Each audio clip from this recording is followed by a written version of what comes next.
The British Empire controlled 1/4 of the entire world. Then they made one mistake. They tried to steal this canal and lost everything. Every single day, 50 ships passed through this one canal, 12% of all world trade, moving through 100 miles of Egyptian desert. 3,000 years of dreaming. 100,000 workers died just attempting to build it. And the moment it opened, it destroyed the most powerful empire the world had ever seen. Last week, we showed you the Strait of Hormuz, 33 miles that built empires. Today, we go bigger. 100 miles of desert that destroyed the greatest empire the world had ever seen. This is the Suez Canal, episode 2 of the waterways that built the world. Without this canal, every ship added 7,000 extra miles to every single journey. 7,000 miles every trip. 3,000 years ago, the pharaohs of ancient Egypt faced an impossible problem. Their kingdom sat between two of the most important bodies of water in the world, the Mediterranean to the north, the Red Sea to the south, and 100 miles of burning desert between them.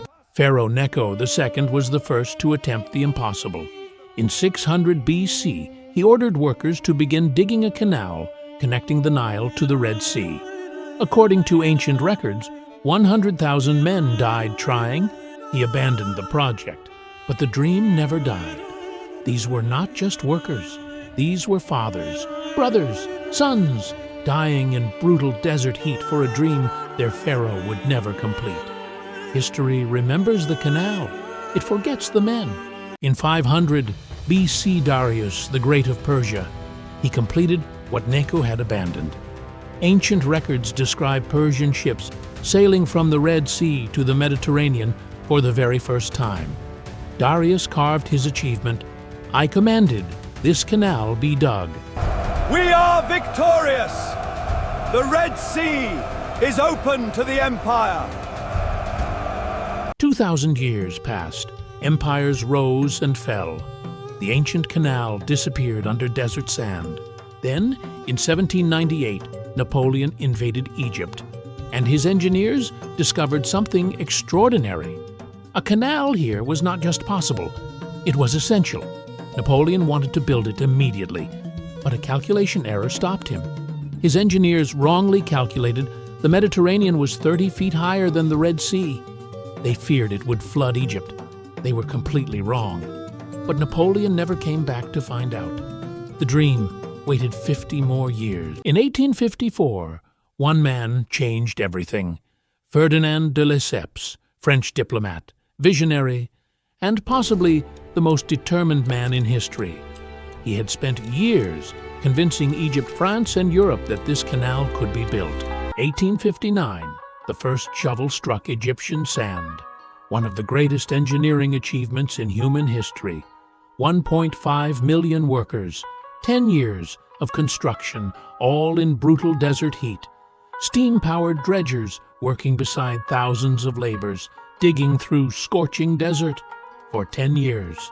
But the human cost was devastating. Egyptian workers were essentially forced into labor. Thousands died from disease. History celebrates this canal as a triumph of engineering. It rarely mentions the men who died building it. At night, exhausted workers slept on desert ground beside the half-dug canal.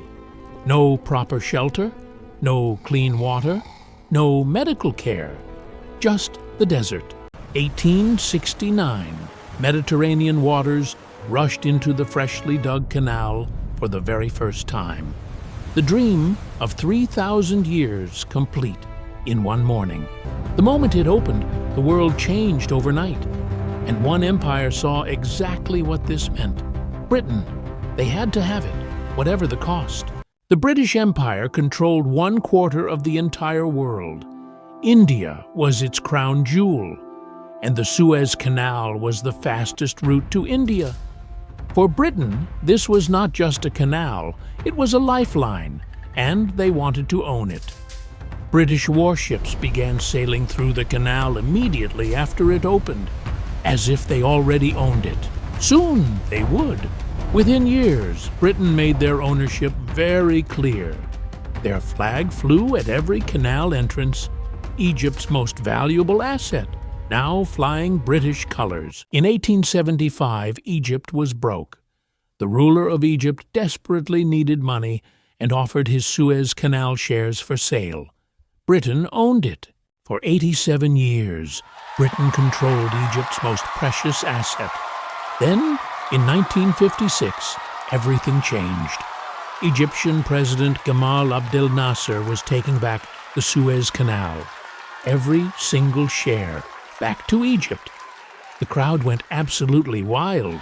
Every Egyptian felt it. This was their moment, their canal, their pride. For the first time in decades, an Arab leader had stood up to a Western empire. Children born that night were named Naser by their parents. Streets were renamed after him. He had done in one speech what 3,000 years of history had been building toward.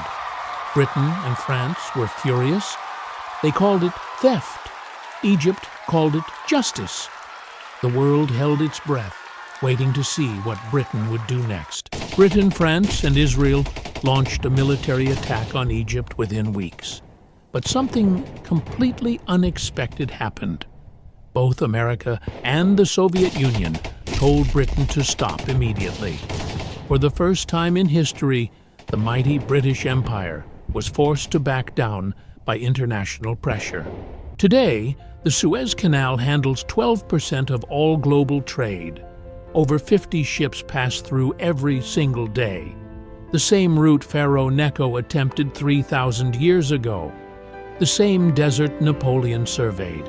The same dream Ferdinand finally achieved. In 2021, one ship called Evergreen ran aground and blocked the entire canal for 6 days. $9.6 billion loss per day because one canal was blocked.